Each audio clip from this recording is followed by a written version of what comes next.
myself. Oh no, give me that sound. Oh, I gotta go like Cobain. 8 years to the grave, gone insane. My blood got propane. How you gon' go and throw my name with shame? Already cross-faded, making it to the disco. I hate it, and you know how this goes. You framed it, picture painted in my room. This that real life shit, none of Zoom, got the scene in it. Make sure you're subscribed to JerCrispy. To you guys, it's a couple hours of entertainment. To me, it's my life's work. Oh, really? Okay. Okay. Yes. Okay. That song was gone.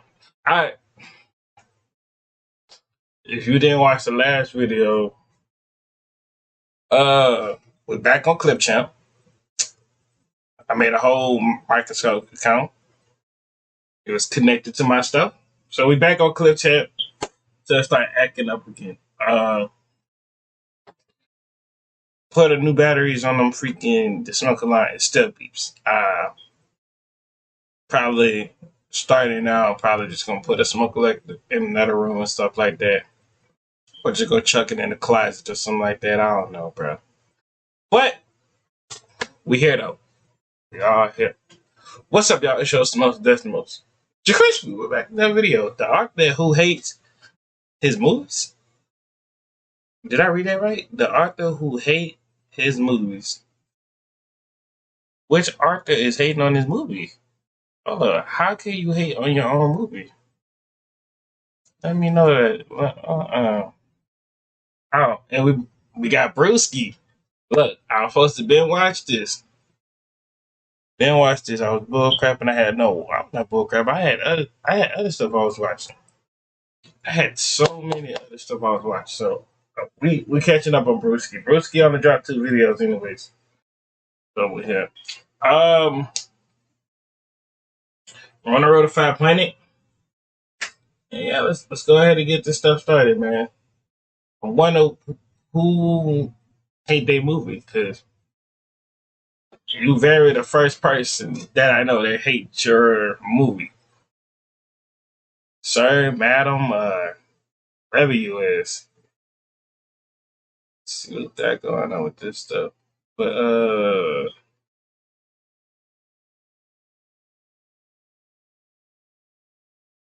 yeah, let's go ahead. Work going through a meat grinder when I pleaded with. To you guys, it's a couple hours of entertainment. To me, it's my life's work going through a meat grinder when I pleaded with them not to do it. That quote came from Rick Riordan, author of the Percy Jackson series, one of the most popular young adult franchises of all time. And looking into how the studio handled the movies, it's not hard to understand why. In the late 2000s, 20th Century Fox envisioned... Wait, Brewski. I like this. I love this movie. I like Percy Jackson movie. I like the books. I like the Percy Jackson movie. Now, whatever Disney had going on with the that don't count with Percy Jackson. That just somebody Disney wanted to put. They put that's Hickory Jackson. I don't know why Hickory Jackson think he was part of Percy Jackson. Hickory Jackson need to go sit over there by himself.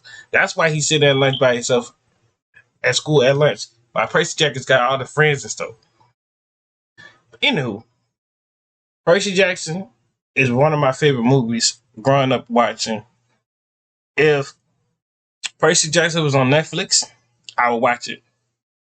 And all that other stuff. You know, it's a movie. And it's not one, it's 2 movies.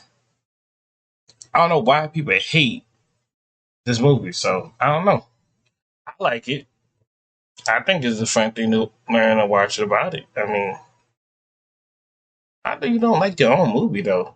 Like, Percy Jackson as the next Harry Potter, and they were eager to replicate that success as quickly as possible. Fortunately for them, they had everything they needed to do so, because Riordan sold them the rights in 2004, a year before the first book was even released. Why a studio would invest in a series that hadn't even hit shelves? Risk management. Studios often get access to early manuscripts or pitches through agents. You know what's it's a crazy fact? Bro, I was in 4th grade and we read this book in 4th grade. And like, when they were reading it, Cause they were doing some popcorn reading and stuff like that, bro. I love the book so much, bro. I asked, like, can I have like 2 copies of the books? Cause I liked it, Lightning Thief, bro. It was actually a good thing. I ain't gonna hold you. publishers, and it's a lot cheaper to buy in before a book becomes a bestseller. Plus, Riordan had a solid reputation. He was an established writer of adult mystery novels, but he couldn't have predicted just how big of a hit Percy Jackson would become, so he agreed to a deal that he'd later regret. Throughout the mid-2000s, the Percy Jackson series exploded in popularity, selling over 20 million copies and becoming a staple among younger readers around the world. By the time Riordan released the 5th and final novel on May 5th, 2009, the series had cemented itself as one of the defining book series of the decade. So that very same year, Fox began production on the first movie, Percy Jackson, the Lightning Thief. Very early, some glaring red flags. As Rick Riordan toured the world promoting his books, he had the chance to connect directly with his readers, and many of them were worried. They didn't want the studios to do to The Lightning Thief what had happened to so many other adaptations, drastically change the story. Before he even had a chance to read the script, Riordan had gotten word of some troubling news. The characters' ages would be changed from 12 to 17. Hey, and I fuck with. I'm glad they changed the ages. I would not want to see no little kid. The best good cast right here, right? I can say right now. There was actually a good ass cast. I mess with it. Me personally, I mess with it. Now, would I collect the books? Probably. I might collect some books. I might collect some books and stuff like that. Things in that good old nature and stuff like that, you know. Confused and frustrated, he wrote a letter to the producers. Many of these kids have read the books multiple times and know every detail. They are keenly aware that Percy is 12 in the first book. By making the characters 17, you've lost those kids as soon as they see the first movie trailer. I fear the movie will be dead on arrival with a 17-year-old lead. Aging up the characters wasn't just a creative betrayal, it was a financial misstep. Rick pointed out that the series was grounded on the premise that Percy must progress from age 12 to 16 throughout the timeline of the 5 books, and that this was the exact reason why Harry Potter was able to be so successful. By keeping the characters' ages true to the source material, Warner Bros. Built a loyal fan base, a consistent cast, and a billion-dollar franchise that spanned a decade. It just made sense. When Riordan looked at the books that had gotten film adaptations over the years, he noticed a direct correlation. The more faithful an adaptation was, the better not Twilight. Oh God. Twilight, bro. Last time I watched Twilight, saying golly, boy, I was, bro, young, man. Twilight. Would I ever watch Twilight again? I don't know, son. When I watch Twilight again, son, I gotta have a good reason to watch Twilight again, son. Just can't watch Twilight just to watch Twilight. Unless you got you a snow bunny that belongs to the background, she get wrong money. Performed at the box office, but the studio didn't listen. They ignored his letter and kept moving forward with their own vision. Eventually, he received the script. Then they sent me a script, like years later when they decided to do the first one, and I read the script. They said, "Oh, we totally want your input." So I was reading the script, and I was like... While he was mostly dissatisfied with what he read, there were a few parts he didn't mind. For one, he thought the opening scenes set up the world and the characters well. He thought the Minotaur sequence was nicely done, with a good showcase of how Percy's dyslexia works. He didn't mind the Las Vegas scenes or the entrance to the underworld. However, aside from those small positives, he didn't hold anything back in his next letter when he wrote, "The script as a whole is terrible," that it deviated so far from the novel that the story would be unrecognizable and fans would be outraged, that even without the context of the books, the story was weak in its own right. His words were scathing. He said he was plunged into despair at just how bad it was, and that he couldn't have done a better job sabotaging the project if he tried. There were 3 major fixes he felt the script needed. First was age appropriateness. The books were supposed to be family-oriented. Riordan didn't take issue with family movies being a little subversive here and there, but there was nothing fresh or interesting about throwing in explicit language for the sake of edginess. He felt that the movie's script didn't need crudeness to be funny and appease teen audiences. Yeah, okay. We can read it right here. Sally Grover, you should Percy, what are you doing? Gabe is probably you got his ass kicked out of the another school. Percy, all right, disrespecting my mom again, and yeah, I get your skate in the streets. Gabe, yeah, let me see what you got. Gabe standing in the drink,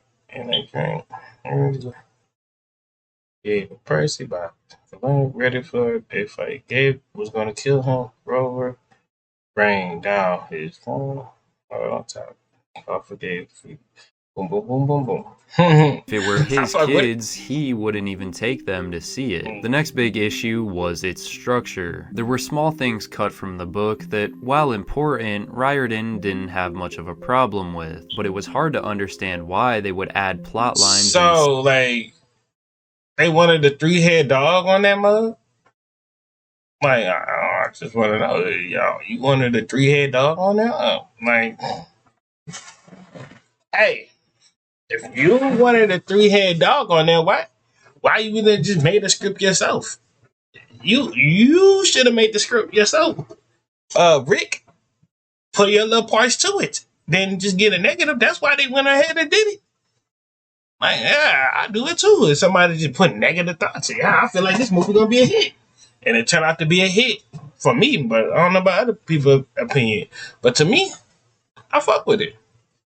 It's good. Scenes completely foreign to the book, especially when they actively hurt the story. In particular, Persephone's pearls and Ares. In the novel, Percy has strong motivations. Find his mom and find Hades, who supposedly has the lightning bolt. He can't fly because Zeus will zap him out of the sky. It's more than enough reason to go across the country and get to the underworld in Los Angeles. Yet, for whatever reason, the film created some superficial quest for pearls that have no basis in Greek mythology. It was a bizarre change that just wasn't necessary. The book ends in a climactic battle with Ares, the god of war, but the movie removed the character's inclusion entirely. Rick called its exclusion a crime, as this was the most cinematic scene in the book and Ares was the best adult role. Then there was the writing. Rick referred to the script as flat, tired, and uninspired. One of Percy's defining traits is his sense of humor,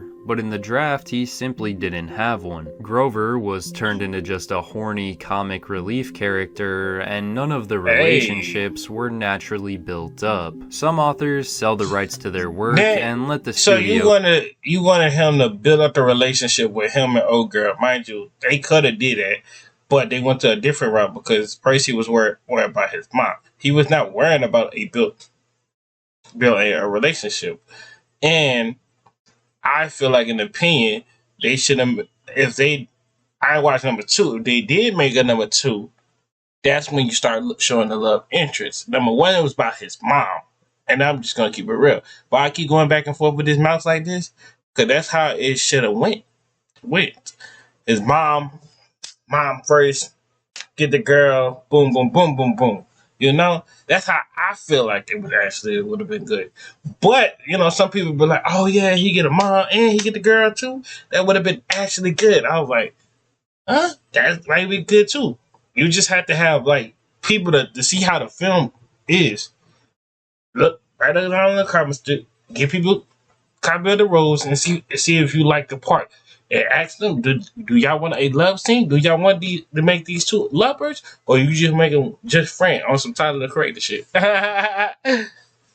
Take it from there. But that wasn't the case here. Riordan gave them everything they needed to save the film and create a lucrative franchise. He detailed every major problem fans would have, went through each page of the script writing notes line by line, and even offered to personally revise the script himself. When adapting a novel, it would only make sense to listen to the well-reasoned advice of its creator. But once again, Rick Riordan was largely ignored, and he basically predicted exactly what would happen. You will lose the fans of the series 100%. But more importantly, the script will fail to impress even regular moviegoers who haven't read the book. The movie will become another statistic in a long line of failed movies badly adapted from children's books. The Lightning Thief released on February 12, 2010. From seemingly small changes like Annabeth's blonde hair being turned brunette to major ones like scrapping key antagonists and aging the main characters into near adults. The movie felt like a betrayal of the source material. Without the depth of the books, for general audiences, it felt like a hollow Harry Potter knockoff that just happened to be centered around Greek mythology. Because all that's going to happen is everyone is going to say, without any malice, hang on a minute, that's second-rate Harry Potter. That is all it is. It's the same thing. Sometimes it can feel like there's no way out of treatment-resistant depression. You take one antidepressant. And you know what? Let's pause. Let's pause right there. If we compare Harry Potter to Percy Jackson, their story is two way different things. It's two way different things. Like I had to dead ass sit down and watch a whole series of Harry Potter. I had to sit down and watch. Now it ain't that hard to go watch two movies of Percy Jackson. It's right there. Now if you want, how many movies that dude got? He got a lot of movies. All right. I guess. Second-rate Harry Potter. After this, though, Rick simply didn't care. He decided to completely distance himself from the production of the second movie, even refusing to read the script. Trying to save his creation when he had zero control was exhausting, so instead of battling Hollywood again, he focused on what he did best: writing better stories. If Fox wanted to squander the potential of Percy Jackson, then so be it. He would let it crash and burn. And when The Sea of Monsters came out in 2013, that's more or less what happened. While it was slightly more faithful than the first film, it still suffered from many of the same issues: awkward dialogue, shallow characters, and a rushed plot. The movie made a modest profit, but it underperformed with... That's not bad. This is not bad. I'm gonna give you that. This is not that bad. Usually movies be in like this type of much right here. This is not that bad. Okay, but 1 and 2, okay, like that's not bad. I don't know why people hate it, but it's not that bad. Both fans and critics. Some casual viewers enjoyed the movies for what they were, but it wasn't enough. Plans for a third film quietly disappeared, and the movie series was cancelled. Thankfully, Rick Riordan... So we're gonna get a Percy Jackson 3? Man, that's crazy, bro. ...learned his lesson. In May 2020, he and his wife Becky announced a new adaptation, a live-action Percy Jackson TV series. See, and I told y'all, there you go. I told y'all, they go Hickory. I don't know why they want to add Hickory on here. For some reason, they always want to add Hickory. That's not Percy. That's Hickory. I don't know who that guy is. That's not my Percy. That's Hickory. Who is Hickory? Plus. This time it would span 5 seasons, and most importantly, Rick would be heavily involved in the creative process from start to finish. This announcement had fans ecstatic that Percy Jackson would finally be getting the fully realized representation it deserved. While many of the original readers were now adults, a whole new generation of fans had discovered the books, and they were just as excited. It was formally greenlit in 2022, and the first Damn, what the fuck? Why that thing going slow as hell? Oh, there you go. season dropped in December of 2023. It was the perfect wrap-up for Season 1. It hit every point that I wanted it to hit, and it left me feeling very satisfied. Pretty much everything we could have wanted from a Season 1. Dude, what a good first season, dude. Oh. The first season wasn't perfect. Some viewers felt the pacing was rushed and that the stakes didn't always hit as hard as they could. But overall, the response was clear. This was a faithful... So wait, hold on. We got Hickory, Annabella, and then we got my nigga Grover. Man, hell no. Man, get this stuff on my face. Adaptation and a massive improvement over the movies from a decade earlier. With season 2 already on the way, fans are hopeful the show will continue to build momentum and finally bring Rick Riordan's full vision to life. Because if the movies proved anything, it's that. Man, look, bro. I don't know what y'all got going on. But hey, man, I like it. I like it. You like it. You like it. I like it, man. Run the views up. That's all I'm gonna say. Run the road to 500, and I'm out.